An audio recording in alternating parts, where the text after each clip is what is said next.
Ito ay tatalakayin po natin ang panghuling serye ng ating pong lesson. At ito po yung tinatawag na ano po ba ang nagawa ng Biblia sa ating buhay.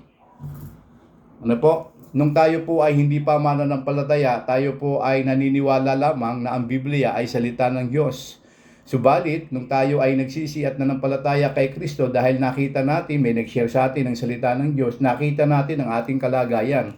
Tayo po ay makasalanan at kinakailangan tayo ay mapatawad sa ating mga kasalanan.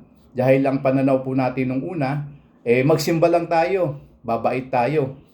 Di ba? Sundin lang natin ang sinasabi ng ating mga magulang tungkol sa mabuting asal. Tama naman po 'yon. Pero dapat sundin natin kung ano yung sinabi ng Bible na siyang itinuro ng Diyos mula pa sa bansang Israel na siyang bayang lingkod ng Panginoon hanggang sa lahat ng mga henerasyon. Ngunit hindi lahat ng henerasyon ay naniwala kay Kristo. Kaya mapalad po tayo kung tayo po ay nakaranas ng pagliligtas ni Kristo. Ngayon, ano po ba ang nagawa ng Biblia sa ating pambuhay? Sa nakaraan nating pag-aaral, noong una sa February 3, pinag-aralan natin kung ano ang Biblia. Napag-usapan natin dyan at pinag-aralan natin kung sino mga nagsulat at nakita natin ang Biblia ay galing sa Diyos at hiningahan ng Panginoon at sa tulong ng Banal na Espiritu, ipinasulat ang mga mensahe ng Diyos na nais iparating sa tao. Kaya nabuo ang Biblia, yung 66 na libro. At noong February 10, pinag-usapan naman po natin yung ang Biblia ay salita ng Diyos. At katulad nga po ng sinabi ko po sa inyo kanina, may mga nagtatanong po at nagkokomento na hindi naman lahat ay salita ng Diyos sapagkat meron diyang salita si Satanas. Ngayon, totoo po yun, nagsalita si Satanas, no? At ito ay ipinasulat ng Diyos sa kanyang lingkod, pero hindi si Satanas yung nagsulat. Pinasulat pa rin niya sa lingkod para makita kung anong ugali o kung anong merong pananaw si Satanas, no? Sa panahon niya o sa panahon na gumaganap na siya ngayon bilang siya yung nanlilinlang, nandaraya, no? At si Satanas yung ating kaaway sa ating pong spiritual na laban. At dito po makikita din natin nung nakaraan nating pag-aaral yung ang Biblia ay bilang inspirasyon o salitang hiningahan ng Panginoon. At ngayong pang-apat ay pag-uusapan natin yung pundasyon ng ating pananampalataya, nakanino po ba? No? Kaya yung pundasyon ng ating pananampalataya ay dapat nakasalig o nakasentro kay Kristo. Yan po ang pinaka-importanting bagay na dapat malaman ng tao, na ang kanyang pananaw, ang kanyang pag-asa, ang kanyang buhay, kanino niya ba ipinagkakatiwala? Kung ito ay pinagkakatiwala natin sa Diyos, yan ang tamang pundasyon na dapat nating malaman. Ngayon, ang ibig sabihin ng pananalig sa Panginoon ay pananalig hindi lamang sa Kanya, kundi sa salita ng Panginoon. Vice versa po yan. Kung ang tao po ay naniniwala sa Diyos, dapat maniwala din po siya sa salita ng Diyos. At kung ang tao ay naniniwala sa salita ng Diyos, dapat maniwala siya at manampalataya siyang may Diyos. Kasi po may mga tao pong naniniwala lamang sa Diyos pero hindi tinatangkilik ang Biblia. Tingnan niyo po ang marami mga tao, naniniwala silang may Diyos pero pag sinabi mong halika magbasa tayo ng Biblia, wala akong oras diyan eh. 'Di ba? Hindi naman natin maiintindihan ang Biblia sapagkat yan ay salita ng Diyos. Totoong konti pero hindi po totoo kasi sapagkat mayroon pong banal na espiritu na siyang tutulong upang maintindihan natin ang salita ng Diyos at may mga mangangaral ng Diyos na lingkod ng Diyos na pwedeng magturo sa atin ng salita ng Diyos. Kaya katulad ng ginagawa po natin. Kaya kung sinasabi ng taong mahal niya ang Diyos, dapat mahalin din niya ang salita ng Diyos. At kung mahal niya ang salita ng Diyos, dapat mahalin niya ang Diyos. Kaya inuna natin pinag-aralan yung tungkol sa Biblia. Ngayon, ipinasulat to ng Diyos upang maintindihan natin kung ano ang mabuting plano ng Diyos para sa atin. Yun po ang dahilan kung bakit nabuo ang Biblia. Ito, pag-uusapan po natin ngayon sa gabing ito, yung kung paano natin itatayo yung ating tahanan kay Kristo. Na kung saan nagbigay ng isang kwento ang Panginoon kung paanong Ang dalawang klase ng tao ay nagtayo ng kanilang tahanan, ang isa ay tinayo sa bato at ang isa ay tinayo sa buhangin. Yan po yung pag-uusapan po natin. Bibigyan natin ng maliwanag na pananaw yan ngayong gabi. Ngayon, halimbawa po, ang isang taong nagtatayo ng bahay, ito po, pag-uusapan po muna natin yung perspektibong pananaw sa pagtatayo ng bahay. Ano po? Kapag ang isang tao ay nagtatayo ng bahay, ang una niyang sinisigurado ay yung pundasyon. Yung pundasyon ng itatayo niyang bahay para kung saan kapag ka nagkaroon ng earthquake, ng baha o anumang kalamidad, yung bahay niya ay hindi matitinag, hindi magigiba. Kaya yung mga istruktura na gagamitin, mahalaga yan. Sapagat ito ay isang bagay na isang desisyon ng isang tao pag bumili siya ng bahay, talagang mabusising pinag-aaralan niya at inaalam kung ano yung mabuti at kung ano yung hindi mabuti para sa kanyang bahay. Ngayon, sabi sa Lucas chapter 14 verse 28 to 30, bago po tayo sa ating teksto, basahin po muna po natin to. Ang sino mang gustong sumunod sa akin ay katulad ng isang tao na nagbabalak magtayo ng isang tore.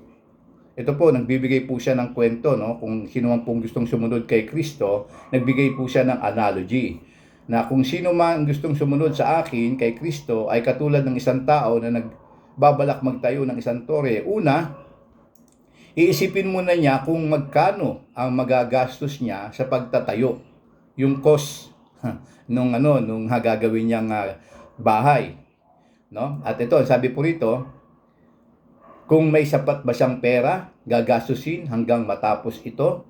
Sapagkat kung hindi niya ito gagawin, baka hanggang pundasyon lang ang may papagawa niya at hindi na matatapos. Kaya pagtatawanan siya ng mga makakakita nito. Sasabihin nila, nagpatayo ng bahay ang taong ito pero hindi kinayang tapusin. Ngayon po, may nakikita po tayong ganong mga bahay, di ba? Nag-umpisa pero hindi tinapos, kaya nagbulok ang bahay, nasira ang mga gamit at pinagtatawanan siya ng mga tao. Kaya kung magsisimula tayong magpatayo ng bahay, dapat alam na natin ang mga gagastusin, no? At yung mga dapat nating gawin. Ngayon, bilang teksto ng ating pong pag-aaral ngayong gabi, ay ito po ang kwento ng Panginoon. Ihahalin tulad ni Kristo sa pananaw ng buhay, no, praktikal ng pagtatayo ng bahay, at ililipat sa tinatawag na konsepto ng espiritual na pagtatayo ng ating pananalig at pananampalataya kay Kristo. So, madalit sabi, magbibigay ng kwento si Kristo kung paano niyang hinalintulad na ang sino mang gustong sumunod sa akin kay Kristo ay magkakaroon ng tinatawag na matibay na pundasyon. At sa pagsunod kay Kristo, maraming mga pagdaraanan. Ngayon, sa pagtatayo ng bahay, ganun din. Paano mo ba itatayo ang bahay na kung saan ay hindi masisira, hindi mawawasak pagdating ng mga bagyo o kalamidad? At ano yung mga bagay na dapat mong gawin para ito ay maitayong matibay? Ito po ang teksto natin ngayong gabi. Sa Lucas chapter 6 verse 45 hanggang 49. Meron po kayong Bible, pwede niyo po akong sabayan sa pagbabasa ng inyong paningin at ako po ang magbabasa. Lucas chapter 6 verse 45 hanggang 49. Ang dalawang uri ng taong nagtayo ng bahay. Ito po, verse 46. Bakit ninyo ko tinatawag ng Panginoon? Gayong hindi naman ninyo sinusunod ang mga sinasabi ko. Sasabihin ko sa inyo kung ano ang kahalintulad ng taong lumapit sa akin, nakinig at sumunod sa mga sinasabi ko. Katulad siya ng isang taong humukay ng malalim at nagtayo ng bahay sa pundasyong bato. Nang bumaha at dinaanan ng malakas na agos ang bahay, hindi yun nayanig dahil matibay ang pagkakatayo. Ngunit ang nakikinig sa mga sinasabi ko pero hindi naman ito sinusunod ay katulad ng isang taong nagtayo ng bahay na walang matibay na pundasyon. Nang bumaha at dinaanan ng malakas na agos ng bahay, nagiba ito at lubusang nawasak. Sa maiksing kwento ay ipinakita po dito yung istruktura ng pundasyon ng bahay. Ang pinakamahalagang dapat na unahin ay yung paglalagyan ng bahay. Sa pagtatayo ng ating pananalig at pananampalataya, kinakailangan ito ay nakasentro sa isang matibay at maaasahang pundasyon. At yun ay walang iba kundi ang ating Panginoong Jesus. Bakit po? Mula sa bibig ng Panginoon, nagbigay siya ng analysis at obserbasyon sa mga tao na meron pong mga tao na naniniwala lamang sa Kanya, pero hindi ginagawa ang sinasabi niya. Meron din po mga tao na naniniwala kay Kristo, nananampalataya kay Kristo, at ang pinakamagandang nangyari ay sinusunod niya ang Panginoon mula sa nabasa niya sa salita ng Panginoon. Yun po yung tamang dapat gawin ng tao. Kaya, ang dapat gawin ng tao upang makapagtayo siya ng kanyang tahanan sa ibabaw ng bato bilang ilustrasyon ng ating pong spiritual na paglago at pananampalataya. Number 1, kilalanin natin na si Jesus ay Diyos na maging tagapanguna at saligan ng ating pananampalataya. Marami pong mga taong pinaniniwala ang Diyos nila. Marami pong mga tao naniniwala kay Muhammad, no? Maraming naniniwala kay Joseph Smith, Charles Taze Russell, no? Mga founder yan at leader ng mga sekta ng Seventh-day Adventist at saka ng Mormons at ng Iglesia ni Cristo. Kaya ako naman po nababanggit yan, hindi naman para siraan sila, kundi yun ang pananaw po nila. Yun po ang leader nila at doon sila nananalig ng kanilang pananaw at pananampalataya. Pero kung tayo po ay nananalig at nananampalataya kay Kristo, asahan po natin na hindi tayo iiwan ng Diyos. Pangalawa, kilalanin at dapat tanggapin at basahin ng sino mang nagtitiwala at naniniwala kay Kristo na Diyos ang salita ng Diyos na ipinasulat niya. Sapagkat kung naniniwala lang tayo sa Biblia at di tayo naniniwala sa Diyos, baliwala po yun. Dapat kung naniniwala tayo sa Diyos, dapat paniwalaan din natin na ang Biblia ay salita ng Diyos na dapat nating basahin. At isa pang importanteng bagay, hindi lang dapat ito ay basahin, kundi ito ay ating lakaran. Sa paglakad natin sa sinasabi ng Panginoon, mababasa ng tao kung kanino tayo sumusunod. Kasi sabi po sa Santiago 1:22 hanggang 25, huwag lang kayong maging tagapakinig ng salita ng Diyos, kundi sundin ninyo ang sinasabi nito, dahil kung hindi, dinadaya nyo lang ang sarili ninyo. Dahil kung makikinig lang ang isang tao sa salita ng Diyos, pero hindi naman niya tinutupad ang sinasabi nito, katulad lang siya ng isang taong tumingin sa salamin, nang pagkatapos makita ang sarili ay umalis at agad kinalimutan ang ayos niya. Ngunit ang taong nagsasaliksik at tumutupad sa kautosang ganap na nagpapalaya at hindi tagapakinig lang, na nakakalimot, agad ay ang taong pagpapalain ng Diyos sa mga ginagawa niya. Ang ibig po sabihin ng talatang 25, siya po ay hindi lang naging tagapakinig, kundi tagatupad ng salita ng Diyos. Kaya ang sinabi ng Diyos, siya ay pagpapalain ng Diyos. Kung mahalaga na ang mga salitang ito ay nagbibigay sa atin ng pag-asa, nagbibigay sa atin ng liwanag, bakit hindi po natin basahin at sundin? Kaya ngayong gabi, bibigyan natin ng 3 puntos yung ating pong pag-aaral. Number 1, yung position. Yung position. No? At makikita po nito, napakahalaga pala ng posisyon na dapat nating malaman sa pagtatayo ng ating pong bahay. At yung pangalawa ay yung plano. Yung plano, mahalaga po yan. At ang pangatlo po natin dito, mahalagang makita po natin, ay yung profit. Yung profit, no, ng ating pagtatayo. Ngayon, ang pinag-uusapan po natin dito ay pagtatayo ng ating pong mananalig at pananampalataya kay Kristo. Ito po ay yung tinatawag kung paano titibay ang ating pananampalataya kay Kristo Jesus bilang Kristiyano at bilang mga tumanggap sa Panginoon at pinatawad ng Panginoon at binigyan ng karapatang maging anak ng Diyos. At ngayon, ito po, puntahan natin yung position. Verse 46 hanggang 47. Sabi ng Panginoong Jesus, si Kristo po ang nagsasabi, bakit ninyo ako tinatawag na Panginoon? Gayong hindi naman ninyo sinusunod ang mga sinasabi ko. Di ba't nakakakita po tayo nito sa mga simbahan? Sila po ay tumatawag sa Panginoon at ang sinasabi po nila ay Kordero ng Diyos na nag-aalis ng mga kasalanan ng sanlibutan, maawa ka sa amin. Di ba yung po naririnig natin sa simbahan? Alam naman ng Diyos na sila ay patatawarin ng Diyos, pero ang hindi magawa ng tao ay totoong magsisi ng kasalanan. Kasi po, ang totoo pong nagsisisi ng kasalanan ay gumagawa at tagatupad ng sinabi ni Kristo. Kaya ang sabi ni Kristo, bakit ninyo tinatawag akong Panginoon, gayong hindi naman ninyo sinusunod ang sinasabi ko? Sapagkat ang unang-unang sinasabi ni Kristo na dapat sundin ng tao, na ang tao ay makasalanan. Tayo pong lahat ay makasalanan, sabi sa Romans 3:23. At dahilan upang tayo ay bumagsak, no, patungo sa impyerno. Sapagkat ang kabayaran ng kasalanan ay kamatayan. At ang pangalawang kamatayan na sinasabi sa Biblia ay ang impyerno. Ngayon, upang maalis tayo sa impyernong yan, ibinigay ng Diyos ang kanyang bugtong na anak na si Jesus. At ang sabi, ang sinumang sa kanya ay sumampalataya, ay hindi mapapahama, kundi magkakaroon ng buhay na walang hanggan. Yan ang sinasabi ni Kristo. Kung tatawagin ninyo akong Panginoon, hindi lang ninyo ako kikilanin Panginoon, kikilalanin ninyo ako bilang tagapagligtas. Diyan po natin iposisyon yung ating pong pananampalataya at huwag kung kani-kanino. Maliwanag po? Sapagkat dito po sa pagtatayo ng ating pong pananampalataya, sinabi ni Kristo na kung tinatawag niyo akong Panginoon, dapat iposisyon ninyo ang inyong sarili sa akin.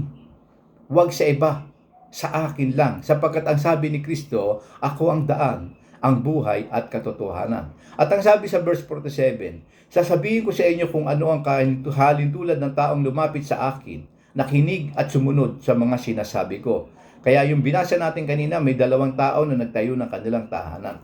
Ngayon, balik po natin sa analogy, yung illustration. Sa pagtatayo po ng bahay, no? Sa pagtatayo ng bahay, sa pagpili ng lugar, mahalaga po yung place. Kasi po, kung bibili po kayo ng property at magtatayo kayo ng bahay, ang una po ninyong tutignan ay yung lugar kung saan nyo itatayo yung bahay. Halimbawa, ang ganda ng concept mo. Ang ganda ng concept mo sa pagtatayo ng bahay. Pero ang pinili mong lugar ay maraming squatter. Sa palagay mo ba, magkakaroon ka ng kapayapaan pag nagtayo ka ng magandang bahay doon sa gitna ng maraming squatter? Oo, mura mong nabili yung lupa. Pero pag nagtayo ka ng bahay at doon ka tumira, ano ang magiging buhay mo araw-araw? Di ba, makakaroon ka ng kaguluhan. Naku, baka pasukin ako ng magnanakaw pag nagtayo ako ng bahay. So, mahalaga yung lugar. Ngayon, pangalawa, mahalaga yung mga tao. Ano yung mga taong dyan? Ito yung mga tao na kung saan ay magtatayo ng iyong bahay. Nariyan yung mga civil engineer, architect, electrician, contractor, at saka yung mga gagamit yung dokumento sa mga papeles mo sa building permit. So, mahalaga yung mga taong yan ay kilala mo, mapagkakatiwalaan mo, at may maayos kayong pag-uugnayan. Mahalaga yan pag nagpatayo ka ng bahay. So, pangatlo, yung purpose. Bakit ka ba nagtatayo ng bahay? Di ba? Ito'y para sa aking pamilya. At para sa magiging pamilya ng aking mga anak. At para meron kaming sariling bahay. At ayaw ko nang mangupahan. So may purpose ka, bakit ka nagtatayo ng bahay? Kasi nga napagod ka na sa kakaupa, gusto mo naman magkaroon ng sarili mo. Lahat ng tao nangangarap magkaroon ng sariling bahay. Kaya mahalaga po yung tatlong yan. Yung place, person, at saka yung purpose. Ngayon, sa pagtatayo ng ating pong pananampalataya, maganda po makita natin yung position natin, makita natin yung place natin. Saan ba tayo lulugar? Kapag tayo po ay nanampalataya kay Kristo, alam natin yung ating lugar. Ano pong ibig mong sabihin yan, brother? Kung kilala mo si Kristo at ginawa mo siyang Panginoon, dapat alam mo yung lugar kung saan ka naroon. Niyaya ka ng barkada mo, pare, alika, mag-inuman tayo. Teka muna. Pasensya na kayo kasi mula nang ako ay tumanggap kay Kristo at ipinanganak na muli, iniba ko na. Ibig sabihin, iniba na ako ng Panginoon. Hindi ko na kayang tanggaping uminom uli ng alak na nakalalasing, na nakapag-impluwensya ng mali. So, ibig sabihin, alam mo yung place mo kung saan ka tatayo. Di ba? Pagka pare, maraming babae dito. Malayo naman ang misis mo, nasa abroad. Hindi ka makikita ng kapitbahay mo, ng kamag-anak mo. Nasa abroad ang misis mo. Ano ba, ibuburo mo ba yung sarili mo? Di ba? Lalaki ka, natetem ka ngayon. Di ba? Naku, Diyos ko po, tulungan niyo po ako na wag akong matem. Kasi nga, ang asawa ko nasa ibang bansa. At pag ginawa ko po ito, hindi siya magkakaroon ng kapayapaan sa ibang bansa. Naghihirap na nga siya magtrabaho sa ibang bansa. Pagkatapos, gagawin ko pa to sa asawa ko. Diyos ko, Panginoon, wag naman mangyari. So alam mo yung yung position, yung place kung saan ka dapat malagay kapag ikaw ay Kristiyano. Naiintindihan niyo po ako? Kung ikaw ay Kristiyano, dapat alam mo kung saan ka lulugar. Hindi ka dapat nagdadalawang isip pag alam mo yung tama. Sapagkat ang naglalagay sa isip natin kung ano yung tama ay ang banal na Espiritu, hindi kung sino-sino. Meron po tayong conviction. Inilalagay ng Diyos yung tamang conviction sa puso natin para magawa natin yung tama at malagay tayo sa tamang lugar. Pangalawa, yung mga tao, yung person, no? Yung mga tao, kung alam mo yung position mo, no? Alam mo yung lugar kung saan ka naroon, mahalaga din po yung mga tao, yung circle of people na nakakasama mo sa buhay. Kasi po, Kristiyano ka pero ang mga kasama mo unbeliever. 'Di ba? Unbeliever. Sabihin na natin ang mga taong yan ay naniniwala lamang sa Diyos pero hindi sumusunod sa gusto ng Panginoon at hindi pa sila talaga born again. Hindi naman ibig sabihin layuan mo sila. No? Hindi mo sila dapat layuan. Pero alam mo yung tinatayuan mo. Sa circle of people, mahalaga din na kung meron tayong mga unbeliever na kasama, dapat mas marami yung believers. Mas marami yung believers. Hindi natin pwedeng kayanin na ako lang yung mananampalataya tapos ang mga kaibigan ko, 20 yung unbelievers. I-influensya yung kanya ng mga makamundong mga bagay. Kaya dapat mas madami yung kaibigan nating Kristiyano na mag-i-encourage sa atin, hindi mag-iisip ng negatibo. Mga Kristiyano mag-i-encourage sa atin para palakasin ang ating pananampalataya. Sabi nga ng Proverbs, iron sharpen iron, di ba? Kaya yun ang ginagawa ng Panginoon. Binibigyan tayo ng mga bagong kapatid sa Panginoon, binibigyan tayo ng bagong mga nanay sa Panginoon, binibigyan tayo ng mga bagong tatay sa Panginoon. Yun po ang dahilan kaya mahalaga po yung mga tao nakapaligid sa atin, nananalangin sa atin. At yung purpose, kapag hindi nalaman ng Kristiyano ang purpose niya sa mundong ito, baliwala ang pag-exist niya sa mundo. Ngayon, nung tayo ay nagsisi ng kasalanan, tinanggap natin kay Kristo, nagkaroon tayo ng purpose. Nung dati hindi pa tayo nanampalataya kay Kristo, kung saan-saan lang tayo, padpadin ng hangin, na akayin ng kahit sino-sino. Pero na tayo ay naging mananampalataya na, pinakita ng Diyos mula sa kanyang salita yung ating purpose. Bakit tayo nag-e-exist sa mundong ito? Ang purpose ng Diyos sa atin bilang mga mananampalataya ay magamit tayo ng Diyos. At mamuhay tayo sa kabanalan. Maliwanag po. Kaya yan po yung mga bagay na gustong makita ng Diyos sa atin. Kaya sabi sa Romans chapter 9 verse 33, gaya nga ng sinasabi ng Diyos sa kasulatan, maglalagay ako sa sayo ng batong naging katitisuran ng mga tao at nakakapagdapa sa kanila, pero hindi mapapaya ang mga sumasampalataya sa Kanya. Ang ibig po sabihin ng talatang ito, kung tayo po ay nanampalataya kay Kristo bilang ating panulok na bato, na posisyon natin ang ating sarili kay Kristo at tayo ginawa niyang anak, siya po ang mag-iingat, tutupad at gagawa ng ikabubuti ng ating pumbuhay bilang anak niya. Sapagkat kung alam natin ang posisyon natin sa Diyos, hindi tayo maliligaw at mangangamba sa buhay. Dahil kung si Jesus ang ating pundasyon at maasahan natin ang kanyang pag-ibig, pagpapatawad, pangangalaga, pangunguna, proteksyon, pag-iingat, at yung pamantayan sa buhay, ituturo ng Diyos mula sa kanyang salita. Buhay ang salita ng Panginoon. Kaya dito makikita po natin na ang Panginoon kailanman ay hindi nagpabaya sa mga anak niyang sa kanya ay nagtitiwala. Kaya si Kristo po yung ating gawing pinaka-sentro ng ating pananalig. Dito po natin iposisyon yung ating pumbuhay. Kapag nanalig po tayo kay Kristo, meron po tayong kakampi, meron po tayong kasangga. No? Ibig sabihin may tutulong sa atin sa oras ng ating kalungkutan, problema at kahirapan. Kaya ang sabi ng Panginoon sa Isaiah 28 verse 16 to 19, kaya ito ang sinasabi ng Panginoong Diyos, magkinig kayo, maglalagay ako ng batong pundasyon sa Sayon, batong maaasahan, matibay at mahalaga. Ang mga sumasampalataya sa Kanya ay huwag maging padalos-dalos sa kanilang mga ginagawa. Nakita niyo po, wag daw tayong maging padalos-dalos kapag tayo ay nanampalataya na kay Kristo. Kasi po, ang buhay po natin nung wala pa tayo kay Kristo, padalos-dalos. Kung ano yung maisip, sige arya. Pero nung tayo po ay nanampalataya na kay Kristo, tinatama na po tayo ng Diyos. Hindi naman po mabilis na pagbabago ang gusto ng Diyos na mangyari sa atin. Dahan-dahan po sapagkat hindi po natin kakayanin magbago sa gusto lang natin. Kundi sa kung ano ang gusto ng Diyos, kaya hindi pa tapos ang Diyos sa iyo. Kung nakikita mo ang kapatid mo na bago lang sa Panginoon at nakikita mo na hindi pa niya kayang i-absorb yung mga bagay na binabasa niya mula sa Biblia, hayaan mo lang. Huwag mo siyang i-judge. Huwag mo siyang sabihan ng ano ba yan, tanda mo ng Kristiyano, hanggang ngayon tinuturuan pa rin kita. Huwag mo siya i-judge kasi bakit? Hindi pa tapos ang Diyos sa kanya eh. Maaring siya po ay patuloy na tinuturuan ng Diyos, no? At ginagabayan ng Diyos para siya ay maging matibay. Ngayon, pangalawa, yung plano. Napakahalaga po ng plano. Bukod sa iposisyon natin ng ating pananalig at pananampalataya kay Kristo, dapat mahalaga din po yung plano. Sapagkat ang sabi sa 47, sasabihin ko sa inyo kung ano ang kahilintulad ng taong lumapit sa akin at nakikinig, sumunod sa mga sinasabi ko. Ibig sabihin po, ang sinumang sumusunod sa Panginoon, kakitaan ng mga bagay na mabuti sa kanya pong buhay.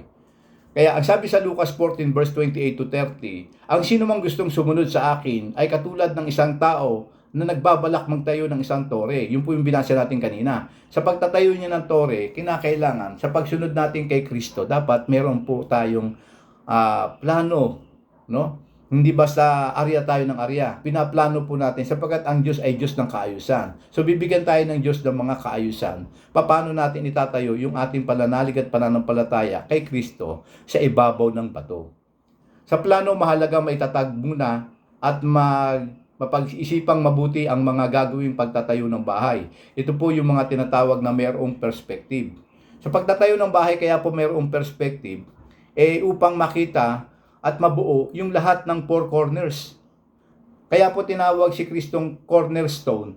Siya po yung pinagmulan para mabuo yung four corners. Siya po yung unang panulok na bato. Kaya sa pagdodrawing ng art ng mga architect, meron po silang tinatawag na perspective. Mula doon sa tuldok na yun, bubuo sila ng 4 na corner. At yung 4 na corner na yan, yun yung itatayo niyang pundasyon. Yung tore ng isang bahay. At kung gaano kalalim. Kaya sabi ng mga arkitekto, kapag nagtayo tayo ng bahay ng 3, 4, 5 palapag, magkakaroon na po tayo ng soil test.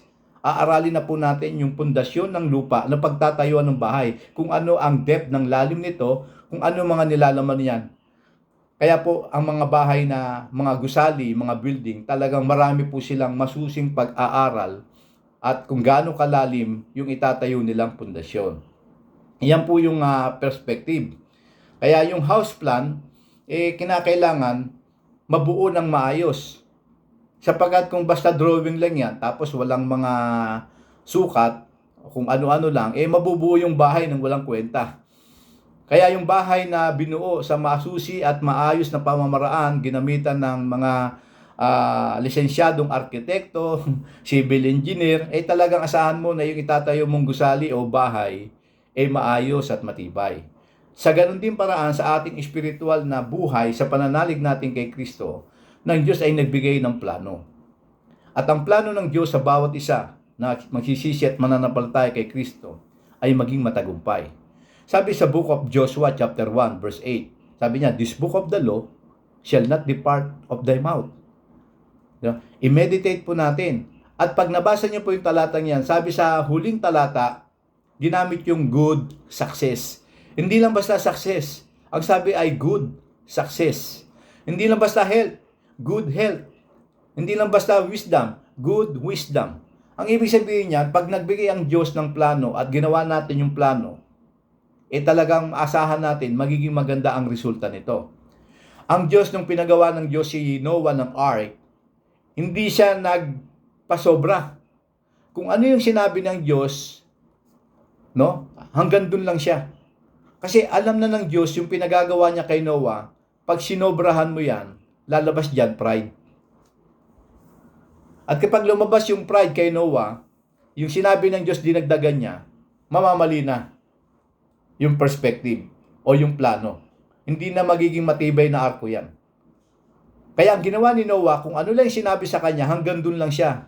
Wala sang binawas, wala sang dinagdag. Kaya ang Biblia po, ang sabi ng Diyos, kailangan huwag kang magdagdag at huwag kang magbawas. Sapagkat pag dinagdagan mo ang Biblia, mapapahamak ka. Ano po ang nangyari kay Eva? Si Eva ay napahamak sapagkat dinagdagan niya ang sinabi ng Diyos. Ang sabi ng Diyos sa kanya, huwag ninyong kakanin ang bunga ng punong kahoy. Ang sabi ni Eva, ang alam ko, ang sabi ng Diyos, huwag hihipuin. Saan mo nabasa yung hihipuin na sinabi ng Diyos? Dahil dinagdagan ni Eva yung salita ng Diyos, nagkasala si Eva. natangay siya ni Satanas. Kasi ang sabi niya kay Satanas, ang sabi ng Diyos, huwag hihipuin. Pero ang sabi ng Diyos kay Adan, huwag kakanin. Walang sinabi ang Diyos na huwag hihipuin. At dahil hinipo niya, natempt siya at nagkasala siya. Kaya kung may inuutos ang Diyos sa atin, kung ano yung inutos lang ng Diyos, huwag nating dagdagan, huwag nating bawasan. Kasi pagka ginawa natin yun, mamamali po tayo sa pagtatayo natin ng bahay, ng pananampalataya natin kay Kristo. Kaya ang sabi ni Kristo sa Luke chapter 22 verse 35, pagkatapos sinabi ni Jesus sa mga tagasunod niya, nung suguin ko kayo ng walang dalang pitaka, bag o sandalyas, kinulang ba kayo? Sumagot sila, hindi po. Kaya kung ang plano ng Diyos sa atin ay sumunod sa Panginoon at sundin ang kalooban ng Panginoon, huwag tayong magamba sa ating kakanin, sa ating iinumin, sa ating dadamitin. Sapagkat sa pagsunod natin kay Kristo, ang plano ng Diyos, pagpalain ka. Pagpalain tayo ng Panginoon. Bakit tayo kailangang pagpalain ng Panginoon? Sapagkat ang reward ng Panginoon, no, sa mga nagtatapat sa Kanya, no, may blessing. Kaya plano ko yan para sa inyo. Upang kayo ay maging masaya, upang kayo ay magtagumpay sa buhay ninyo sa pananampalataya. Kaya sa pagsunod natin sa Panginoon, may magandang plano ang Diyos at ang sabi ng Panginoon sa 1 Corinthians 15 verse 57 hanggang 58. Ngunit salamat sa Diyos dahil binigyan na tayo ng tagumpay sa mga bagay nito sa pamamagitan ng ating Panginoong Hesukristo. Kaya nga mga minamahal na kapatid, magpakatatag kayo at huwag manghina ang inyong pananampalataya. Magpakasipag kayo sa gawaing ibinigay sa inyo ng Panginoon dahil alam ninyo na hindi masasayang ang mga paghihirap ninyo para sa Kanya. Kung ginagawa natin mag-share ng salita ng Diyos kahit saan tayo nandoon, sinishare natin ang salita doon sa ating pong pamilya, bagamat pinagtatawanan tayo ng ibang mga tao, iniinis tayo ng ibang mga tao, magpatuloy lang po tayo sapagkat parte ng buhay natin bilang Kristiyano, asahan natin may mga taong tutulig siya sa ating pong pananampalataya kay Kristo. Sapagkat ang plano ng Diyos, kapag ang isang tao nagsisi ng kasananampalataya kay Kristo, hindi man naman magiging smooth ang buhay. Makararanas tayo ng mga tukso, pagsubok, no? Magkakaroon tayo ng mga kaaway. Hindi natin kaaway yung mga tao. Kaaway natin si Satanas. Sapagkat ang gusto ni Satanas, huwag tayong pagpalain ng Diyos. Kapag tayo ay naging masaya, nagagalit si Satanas. Pag tayo ay pinagpapala ng Diyos, nagagalit si Satanas. At kapag tayo ay nakapagwiwi ng kaluluwa sa Panginoon, nagagalit si Satanas. Bakit? Sapagkat ayaw ni Satanas na pagpalain ng Diyos ang kanyang mga anak. At para pagpalain tayo ng Panginoon, sundin natin ang magandang plano ng Diyos. Sapagkat ito yung number 3, yung profit. Anong profit ng pagsunod natin sa Panginoon? Sabi sa verse 48 to 49, ito po, katulad siya ng isang taong humukay ng malalim at nagtayo ng bahay ng pundasyon sa bato. Nang bumaha at dinaanan ng malakas na agos ng bahay, hindi yun nayanig dahil matibay ang pagkakatayo. Yun po ang nangyayari kapag po tayo ay nagtiwala sa Diyos. Yun po yung profit. Yung ating pananalig at pananampalataya kay Kristo, dumating yung matinding problema, pandemya, dumating. Nakasurvive tayo. Bakit tayo nakasurvive? Sa tulong ng Diyos, sa grasya ng Diyos. Pero yung mga wala sa Diyos, inatake na sa puso, natakot, kung ano na ginawa. Diba? Makasurvive lang. Pero tayong nananampalataya kay Kristo, dahil inilagay natin yung pananalig at pananampalataya natin sa Diyos, ang naging profit niya. Hindi tayo pinabayaan ng Diyos. Hindi tayo pinagkulang ng Diyos. Ano naman ang mangyayari kapag hindi nananampalataya? Ngunit ang nakinig sa mga sinasabi ko pero hindi naman ito sinunod ay katulad ng isang taong nagtayo ng bahay nang walang matibay na pundasyon, nang bumaha at dinaanan ng malakas na agos ng buhay, ang bahay, nagiba ito at lubusang nawasa. Mahalaga po na ang ating pananampalataya at pananalig kay Kristo ay dapat maging matibay. Maging sa pagtatayo ng pamilya. Mahalaga po sa isang tahanan na mayroon po mga pamilya na ilapit natin ang ating mga anak, ang ating asawa kung hindi pa mananampalataya kay Kristo. Bakit po? Sabi sa Psalms 127 verse 1 to 3, kung wala ang tulong ng Panginoon sa pagtayo ng bahay, walang kabuluhan ang pagtatayo nito. Kung wala ang pag-iingat ng Panginoon sa bayan, walang kabuluhan ang pagbabantay dito. Walang kabuluhan ang paggising ng umaga at pagtulog ng gabing-gabi na pagtatrabaho upang may pakain dahil ang Panginoon ang nagbibigay ng mga pangangailangan ng kanyang mga minamahal kahit sila'y natutulog. Ang sabi po sa Biblia, may mga tao po may mga nanay at tatay na halos hindi na po kumakain, makatipid lamang sila, may maipon silang pera pampakain sa kanilang pamilya. Kung minsan po, napapabayaan na nila ang sarili nila, mayroon lang silang maiuwi sa kanilang pamilya. Nag-overtime po sila, sumusobra na sa 8 oras, 16 hours na nagtatrabaho para lang po may maitabi sila at may maiuwi sa kanilang pamilya. Pero lahat ng ito ay walang magiging patutunguhan kung sila po ay hindi mananalig sa Diyos. Sinakailangan ang Diyos ang karamay natin sa pagtatayo natin ng ating tahanan para sa ating pamilya. Sapagkat mahalagang ipakilala natin sa ating pong pamilya na sila ay matakot sa Panginoon. Sapagkat ang pagkatakot sa Panginoon ay nagbubunga ng mga pagpapala. Kung ganoon, ang tanong ay ito, kanino ba natin talaga dapat isalig yung ating pananampalataya? Sa naging pag-uusap po natin ngayong gabi, mahalaga na maibigay natin yung pananalig at sentro ng ating pananampalataya ay sa Diyos lamang. At ang Banal na Espiritu po ang siyang tutulong sa atin upang magawa nating sumunod sa ating Panginoon.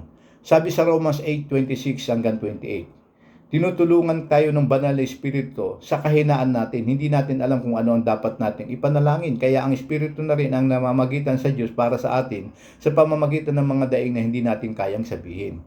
Kapag tayo po ay lumalapit sa Panginoon, tinutulungan po tayo ng Banal na Espiritu kung ano po yung proper na prayer na idadalangin natin sa Panginoon. Sinasala ng Banal na Espiritu ang ating mga panalangin. Tinatanggal ng Banal na Espiritu yung hindi karapat-dapat na dapat nating sabihin sa Diyos. Kaya tinutulungan din tayo ng Espiritu Santo na manalangin ng tama. Kaya naman sumasagot ang Diyos sa ating pong mga panalangin. At yun po ang trabaho ng Banal na Espiritu bilang tulong sa atin bilang mga mananampalataya. Hindi po tayo marunong manalangin. Ang Banal na Espiritu po ang nagtuturo sa ating manalangin at lumapit sa Panginoon.